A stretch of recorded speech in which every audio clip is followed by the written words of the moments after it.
summer at the Rock and Roll Hall of Fame. And today is another great day here, everybody. You know, we've been open 23 years and 12 million people have come here to experience rock and roll. Isn't that phenomenal? We're having 60 days of live music out front. We just opened a new exhibition about rock and roll and pinball downstairs. We have rock and roll and television upstairs. But today's a special day because we have 2 Rock and Roll Hall of Fame inductees in the house. And I'm going to bring on, from Sirius Satellite Radio, Rachel Steele. She will bring on our 2 Rock and Roll Hall of Fame inductees. Oh, come on up, Rachel. Rachel Steele, everybody. You know what? We'll bring them up. I'll bring them up. Rachel, grab your seat. We're so honored that from Alice Cooper, we have the amazing, amazing bass player, songwriter, collaborator. Just think about, you know, Under My Wheels and songs like that. The great Dennis Dunaway. Dennis, come on up.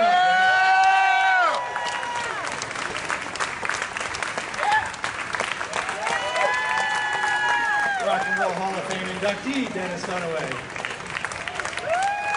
And then, of course, the front man for Alice Cooper, who we all know as Alice Cooper.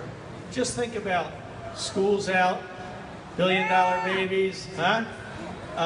Be My Lover, 18. Let me keep going. Let's just bring them on. 2011 Rock and Roll Hall of Fame inductee, Alice Cooper.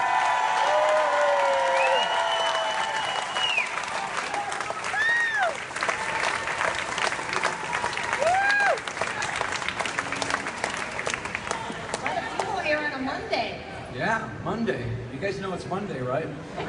Should you be at work? You're all in bands? Oh, okay. We are at work. I guess if you say Alice Cooper will be here, the people will come. So, thanks for being here. Thank you. It's great. We just finished 6 weeks in Europe with the Vampires, with the Hollywood Vampires. And we're got 2 weeks off, and then the Alice Cooper show starts up again. Okay, excellent. So we're here to celebrate the new pinball exhibit. Yeah. This is your first pinball exhibit? You know, pinball is like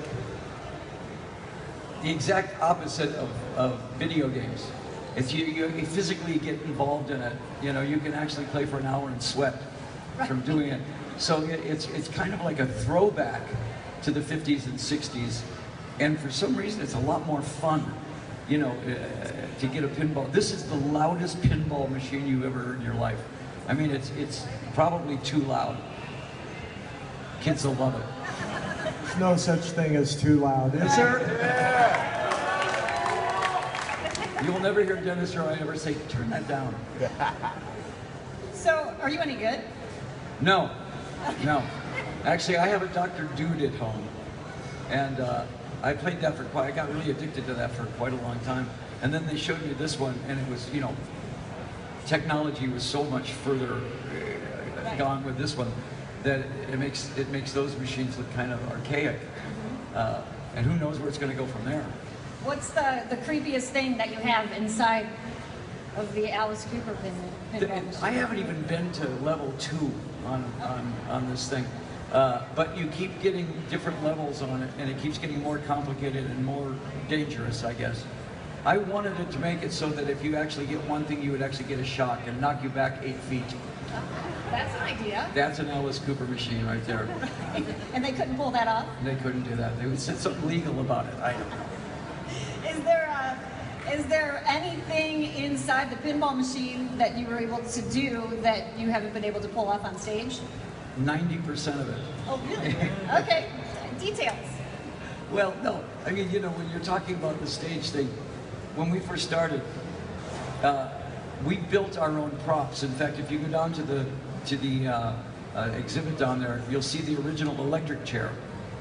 And Dennis built the electric chair in the garage. So, and at that time, that was high tech, because nobody had ever seen anything, you know, theatrical on stage before. So an electric chair. And Dennis, tell me the story about driving it with on top of the car. Well, yeah, we got reactions with it on stage, of course, because the dramatic lighting, and of course, Alice sitting in the chair with the pocket watch, swinging back and forth, hypnotizing everybody, and then ripping open the feather pillow and blasting it all over the room. And so it got a lot of attention that way, but it also got a lot of attention when we would be driving down the freeway in the Midwest, and people would come by looking at the car pointing at the top because we'd have the electric chair strapped to the top of the station wagon. That's what I was thinking. And where do you get the parts to start building an electric chair? Well, we didn't have any money, so we just picked up some lumber that happened to be in the garage, and there were some tacks there, and the headpiece that goes over the head, it was actually on the light on the ceiling of the garage. We got a ladder and got up and swiped it off the garage, and that's still the one that's on the electric chair that's in the exhibit. And you, how old were you? What period was this when you started to build this? Were you still living at home? Oh no, this was 70, 71, so the band was all living together. Okay. But you know, we were barely able to feed ourselves, so anything that you were going to put on stage was going to have to be homemade. Right. And we still keep it that way. You know, I mean, if you go to see the show now, the toy box is built backstage because I don't want it to look high-tech. I want everything to look like it was homemade. Yeah. And it gives it that vaudeville look.